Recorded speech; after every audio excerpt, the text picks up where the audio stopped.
મરી જવાનું છે, વાત પાકી છે. પણ આમાં તમને મને શું છે, અમુક વાતો બેહતી જ નથી. ગમે એટલું કે ને તમે જો ઓલો અત્યારે મોબાઈલ હોય ને, મોબાઈલ એમાં ઓલું લોકેશન નાખો ને, લોકેશન કે એમ કરે બોલો છોકરા ને. મોબાઈલ તો આવડો જ હોય ને, આગળ જાય એમ કે ડાબે વળજો, આગળ જાય કે જમણે વળજો, તરત વળે બોલો. 4 આંગળનું છે ને એનું માને છે બોલો, બાપાનું નથી માનતા. અને ઓલાનું ન માને ને તો ગાડી જાય ખાઈડમાં. માને તે માનવું જ પડે. નથી લાગતું બાપાનું ન માનવી તો આપણી ગાડી ખાઈડમાં જાય એવું નથી લાગતું? અને ચેટલાની ખાઈડમાં વહી જાય. દવાખાને ભૂંડી હાલતમાં ઊંધા માથે પીડ્યા છે ને, એ ગાડીઓ લોકેશન પ્રમાણે નથી આવેલી, તેમાં અહીંયા છે. મા બાપની સેવા કરો બસ.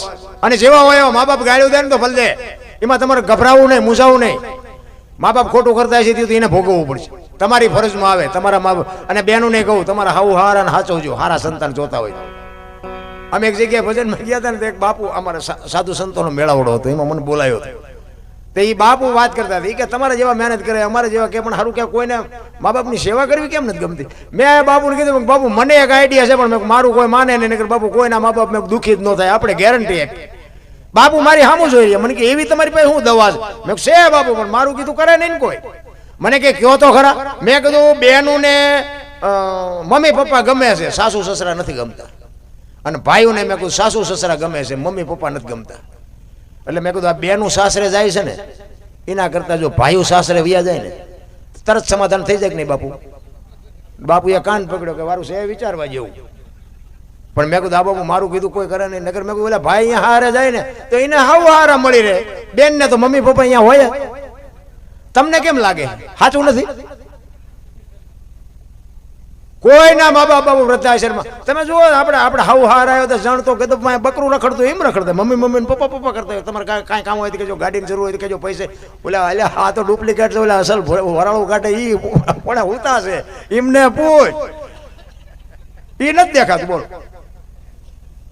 હા મેં કીધું એમ બાપુ, જો આ બેનું બદલે ભાઈઓ હારે વ્યા જાય ને, બધું દુનિયામાં આ વૃદ્ધાશ્રમ બધા ખાલી થઈ જાય બોલો. પણ એ મારું કીધું કોઈ કરે નહીં. બાપુ વિચાર કરો. મેં કે બાપુ મને કહેવાનું છે તમારી વાત વિચારવા જેવી છે. બાપુ તમે નોંધ કરો, તમે મારી વાત ઉપર મેં કહું તમે અંદર વિચાર કરજો, આત્માને પૂછજો. ના અરે મને કે અત્યારે જ વિચારવું કે 100% તમારી વાત સાચી છે, પણ એ કે મને કે આ બનાવવું અઘરું પડે એવું છે. સત્ય સત્ય જ હોય. બાકી મને તો એમ થાય કે તમે રાતે 2 વાગે તમારા ઘરે આવો ને તમારી શેરીનું કૂતરું જો તમને જોઈને પૂંછડી નો પટપટાવે મરી જવાય, જીવાય નહીં. કૂતરું તમને નથી ઓળખતું, દુનિયા શું ઓળખે? હે તમને શું લાગે? હે આપણે આવીને બાપુ આપણું કૂતરું જો ખંભાવતી ઊભું ન થાય તો જીવાતા હોય છે. ભલે મને મારો ધણી આવ્યો, મારો ધણી આવ્યો, એને ખબર તો પડે. પ્રેમ હોય ને, પ્રેમને વાંચા હોત તો જગત જોગી બની જાત, હલકીને હિમાળે જાત, પછી ભગવા ફેરી ભૂદરા. એ કૂતરું તમે આવો ને, કૂતરું જાગી જાય. એ આમ જોઈને પછી એમ કે હા તો ઓલો લુક કે સાઈને ચા બટકું રોટલો નાખ્યો, શું પૂંછડી પટપટ નો કોઈ તમારા સામે કૂતરું ન જોવે. આ આપણા અનુભવની વાત. તમારે કોઈ કૂતરાને તમે પ્રેમ ન કર્યો હોય ને, એ કૂતરા પાસે તમે નીકળજો, આંખો આમ ઉગાડે, તમારે એમ પૂંછડી પટપટાવે નહીં. એ કે આમાં શું લેવાનું હતું, પૂંછડીને ખોટું એવરેજ ઘટાડવી છે, પતે જ નહીં કોઈ દી. બાકી જાનવરને જો તમે પ્રેમ આપ્યો હોય ને, ગાય હોય, ભેંસ હોય, ઘોડો હોય, તમે બાપુ જાનવરને પ્રેમ આપ્યો હોય ને, એના ખોળિયામાં જીવ હોય ત્યાં સુધી જાનવર તમને માર ન ખાવા દે, આપણી ગેરંટી. આ આપણા અનુભવ બોલે છે. આ સોદા છોકરા તમે વાયા નજર કરો તો હારા ભાગી જાવ. તો આપણને એમ થાય સારું કોઈ ગધાડાને પ્રેમ કર્યો હોય તો ગધાડો પાટો વાળી જ કરે કે અમારા ધણીને મારે છે, ગધાડાને ખબર પડે. બાકી જાનવરના છેડા આડ્યા ને, અડધીના ઘાટ ઉપર રાણા પ્રતાપનો ઘોડો પૂજાય છે, સતાધારમાં પાડો પૂજાય છે, જમરાળામાં ભેંસ પૂજાય છે, કચ્છમાં દાદા મેકરનો કૂતરો ને ગધાડો પૂજાય છે. આપણું પાડોશી સારું નથી બોલતા બોલો. શું અવતાર આવ્યો ભલામણ. આપણે મર્યા પછી જો ગામમાં 5 જણા હરખી રોવે નહીં તો એને જીવાય ન કહેવાય. રામ જિંદગી મળી છે. કાગ બાપુ લખે, મીઠે ભરેલા માનવી જેથી જગ છોડીને જાય, કાગા એની કાણ્યું ઘરે ઘરે. હારો માણા હોય ને, ભલે આપણા ગામનો ન હોય, આપણી નાતનો ન હોય, આપણો હગો ન હોય, પણ બાપુ એવો માણા વ્યો છે ને, હૃદયમાં હબાકો આવે કરે ભલા માણા જેવો માણા વ્યો ગયો એને જીવા કહેવાય. આ સંતોના ગાણા ગાય એના મા બાપ નહીં હોય? કેવડી કમાણી હશે. આજે 18 વર્ષ બાપુ માને છે, 18 વર્ષ એના ગાણા ગાય છે. એના મા બાપે બાપુ કેટલા સંસ્કારીમાં પૂર્યા છે કે આજે આખી દુનિયા બાપુ એના ગાણા ગાય છે. આપણું લીધેલું કોઈ દેતું નથી. બોલો, મને એક બાપુએ કીધેલું એ કે દરબાર તમે કોઈને પૈસા ન દેતા. મેં કીધું કેમ? એ મને કે તમે દેશો તો આવશે નહીં. મેં કીધું બાપુ એવું થોડું હોય તો કે તો તમે દેજો બસ. હું તો કે તમને ખાલી ટકોર કરું. એટલે હું વિચાર કરતો, એટલે હું વ્યાજ નો ધંધો નથી કરતો. કોઈ વેમ ન પાડતા, કારણ કે વ્યાજનો ધંધો હું તમને ના પાડું છું, કરતા હોય ન કરતા. વ્યાજ નો ધંધો ન કરાય. એટલે આ તો ઠીક છે, આપણે કોઈ સંબંધના દાવે કોઈને 2000-5000 રૂપિયાનું કંઈક અગવડે આવ્યું હોય ને આપણે આપ્યો એવી વાત. તે મને એક વિચાર આવ્યો. મેં કીધું સારું, બાપુ કહેતા હતા કે પૈસા આપો તો પાછા ન આવે, બધાય થોડા એવા હોય, એટલે આપણે હખણાત ન રહે. મેં કીધું એમ. એટલે મેં કીધું આપણે અખતરો તો કરવો, ભલે થોડાક જાવો હોય જાય. હવે પછી આટલી આપણે ખબર પડ્યા પછી તો આપણે આમ પાકું કરીને જ આપીએ ને કે આ માણસ લાખ રૂપિયાનો આને દે આવી જ જાય. બાપુ બોલતા હતા ચેવાક નથી આવતા. તે પછી મેં 7 જણાને આપ્યા ને હાથે હાથે બૂસ માર્યા. બોલો, હાથે હાથ હોય, એમાં એકના પાસા નથી આવ્યા. 2 વર્ષ થઈ ગયા, 15 દિના વાયદે આપેલા આપણા. એટલે સંતનો બાપુ એ નો આવે તો કાંઈ નહીં, ભલે લાઈવમાં એ સાંભળતા હોય, પણ કહેવાનો મારો મિનિંગ સંતની બાપુ એક ટકોર હોય.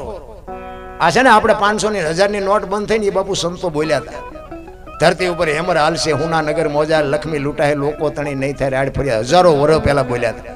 એ આજ અત્યારે તમે જોવો ને તો પાણીનો જે પાર નથી, પણ મફત ચાય નથી મળતું. નથી લાગતું? હોટલે જઈને તો કે પાણી તો કે બાટલો લઈ લો. પેલા પરબુ બંધાવતા હતા, અત્યારે ક્યાં આવ્યું તમે જોવો તો હબાટી બોલાવે, પણ મફત પાણી નથી મળતું. તો આપણને પૈસાની ભૂખ જ નખરી ઉઘડી એવું નથી લાગતું? ભેગા લઈને તો ગમે ત્યાં જવાનું હોય.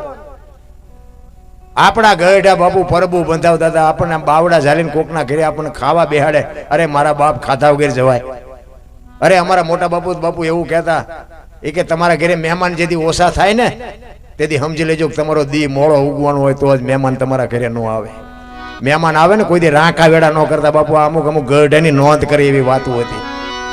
હવે અત્યારે તમે જો ગઢાની તમને ન ખબર પડે, તમને નો એમ જ કરતી હોય પરદા. એટલે નહોતી ખબર એટલે 100 વીઘા રાખી હતી, તું 10 વીઘાના ઉલાળિયા મીંડો કરવા નથી ખબર પડતી. અમારે ત્યાં 1-2 જણા ખેતર વેચીને ટ્રેક્ટર લાવ્યા. મેં કીધું આ ફળિયામાં હાંકશો? હા, આ જોક્સ નથી હો, હકીકતની વાત કરું. અને ટ્રેક્ટર લાવ્યા ને પછી એમને ખબર પડી કે હજી 7 બાકી છે ને જમીન વહી છે, હવે સીના લાવવા. મેં કીધું મોટર ઘોડે માથે બેન ફરો. વાદે ને વાદે મરી ગયા. કોકના વાદ ન કરાય, કામના વાદ કરાય કે હા એટલા પૈસા કમાય છે ને આપણે એટલા કમાવા. બાપુ એનો વાદ હોય. ઘર બારીને તીરથ ન કરાય. રામ, અમુક તમે જુઓ ને, એક ચારાનાનો ધંધો નથી કરતા ને તતાણી મોબાઈલ વાપરે. અમે તો હું તો ઘણી વખત અહીંથી ભજનના પ્રોગ્રામમાં આપણે 2-3 વાગે બાપુ ઘરે જઈએ ને, 3 વાગે 4 વાગે અહીંયા અમારા ગામના પાદરમાં રામાપીરનું મંદિર છે. અહીંયા બેઠા બેઠા આમ કરતા હોય 4 વાગે. આપણે અંદર મારા દીકરા આખી રાત આ બસ ઘોંકા જ માર્યા. આ હવારે ધંધો શું કરે? હવે આ પછી એમ કે કંઈક નડે છે. આ શું નડે? આ વેચવું ન પડે? 400 રૂપિયા દીધે માણા ન મળે અને આ રાત આખી આમ કરે ને હવારે હુઈ રે. બોલો, આખી દુનિયા કમાય છે ને ઈવડે હુતા છે. ભલે એ આપણે દેવા નથી પડતા, પણ મારો કહેવાનો મિનિંગ શું છે? દુઃખી આપણે હાથે હાથે થાય છે, કોઈ દુઃખી નથી કરતું. તાણે તમે આનંદ કરો, વાપરો, ફરો, મોજ કરો. તહેવાર હોય 2 દી બરોબર છે, પણ 360 દી તમે એની વાય પડ્યા રહો તો એમાં બાપુ જિંદગી જીવાય? કોઈ દી ન પતે.